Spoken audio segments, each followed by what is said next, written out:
أعوذ بالله من الشيطان اللعين الرجيم بسم الله الرحمن الرحيم اللهم صل على محمد وآل محمد رب اشرح لي صدري ويسر لي أمري واحلل عقدة من لساني يفقهوا قولي سامعین عزیز دعا ہے پروردگار عالم آپ تمام احباب کو اپنی حفظ و امان میں رکھے۔ اللہ تعالیٰ کی رحمتوں کا برکتوں کا یہ مبارک مہینہ جس میں صاحبان ایمان اللہ کی بہترین ضیافت سے فائدہ اٹھا رہے ہیں، اور انشاءاللہ تعالیٰ دعا ہے کہ اللہ تعالیٰ ایسے ہزاروں موقع عطا فرمائے تمام صاحبان ایمان کو، تاکہ اللہ تعالیٰ کا صحیح اور حقیقی معنوں میں اس کا قرب اور اس کا تقرب حاصل کیا جا سکے۔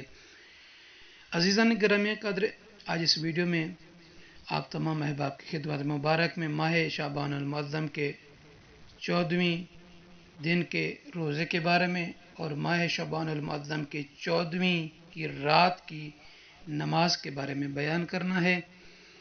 کیا ثواب ہے اگر کوئی شخص کنیز خدا 14 شعبان المعظم کے دن روزہ رکھے، اور کیا فضیلت ہے، کیا عظمت ہے، کتنا اجر ہے اس کنیز اور مومن کے لیے کہ جو 14 شعبان المعظم کی رات اگر نماز پڑھے، کیا طریقہ ہے اور کتنی رکعت ہے۔ آئیے آپ تمام صاحبان ایمان کی خدمت مبارک میں پیش کرتے ہیں۔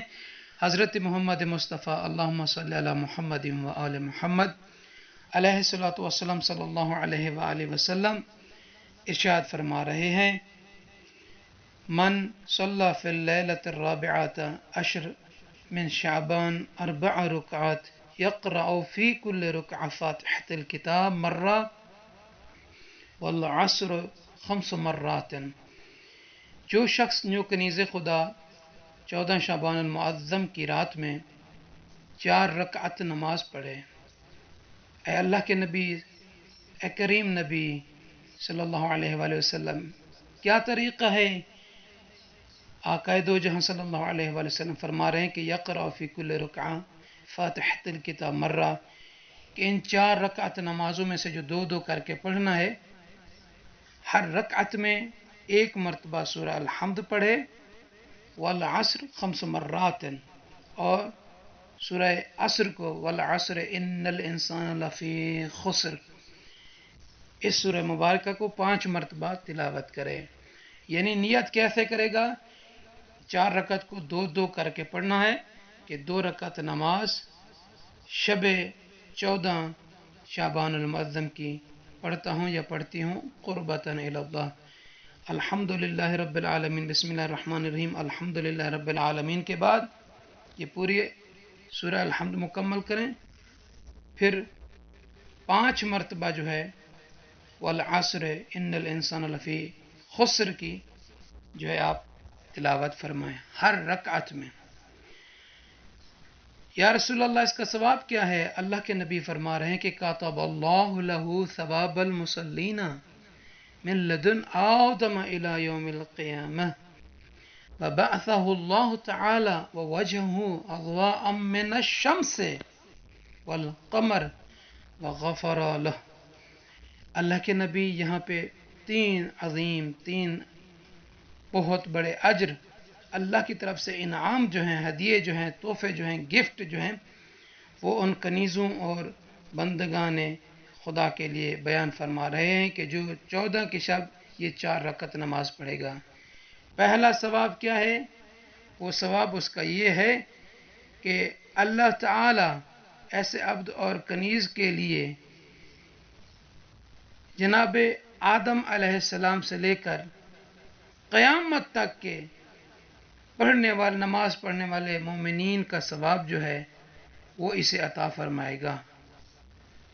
جناب آدم علیہ السلام سے لے کر قیامت تک جتنے بھی مومنین نمازیں پڑھتے رہیں گے، عبادت جو کرتے ہیں، انہی کا ثواب، انہی کے مثل جو ثواب ہے اسے عطا فرمائے گا۔ اور دوسرا بڑا اجر کیا ہے؟ وَبَعَثَهُ اللَّهُ تَعَالَى وَوَجْهَهُ أَضْوَاءً مِّنَ الشَّمْسِ وَالْقَمَرِ، کہ اللہ تعالی پروردگار عالم، وہ کریم ذات جو ہے، اپنے بندے کو اتنا بڑا اجر جو ہے وہ عطا فرمائے گا۔ وہ کیا ہے اجر؟ وہ اجر یہ ہے کہ خداوند عالم، پروردگار عالم، اس کو اور اس کے چہرے کو قیامت کے دن سورج اور چاند کی روشنی جیسا مبعوث کرے گا، نکالے گا۔ یعنی جب وہ قیامت کے دن آئے گا تو وہ اور اس کا چہرہ چاند اور سورج کی روشنی کی طرح چمک رہا ہوگا۔ وغفر لہ، اور اللہ تعالی اس کے گناہوں کو، اس کی خطاؤں کو، اس کی غلطیوں کو معاف فرما دے گا۔ یا رسول اللہ، اے نبی کریم، 14 شعبان المعظم کے دن کے روزے کا ثواب کتنا ہے، کیا عظمت ہے؟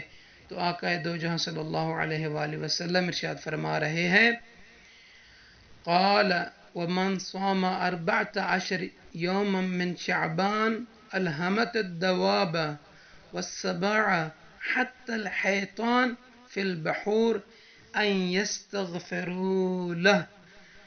اللہ کے نبی ارشاد فرما رہے ہیں کہ جو 14 شعبان المعظم کے دن روزہ رکھے گا، اللہ تعالی جانوروں کو، چارپائیوں کو اور جتنے بھی سمندر میں رہنے والے جانور ہیں ان کو خداوند عالم یہ الہام فرمائے گا، یہ حکم دے گا کہ میرے اس بندے کے لیے استغفار کرو۔ یعنی عزیزان گرامی قدر مومنین کہ جتنے بھی کرۂ ارض پر جانور ہیں، چارپائے ہیں اور سمندر میں جتنی بھی یہ خدا کی مخلوق ہے، یہ اس بندے کے لیے، اس کنیز کے لیے استغفار کریں گی کہ جو 14 کے دن کا روزہ رکھے گا، وہ بھی بحکم خدا۔ اللہ کہے گا کہ آپ میرے اس بندے کے لیے استغفار کرو۔ تو دعا ہے پروردگارہ کریم رب ہماری خطاؤں کو معاف فرما۔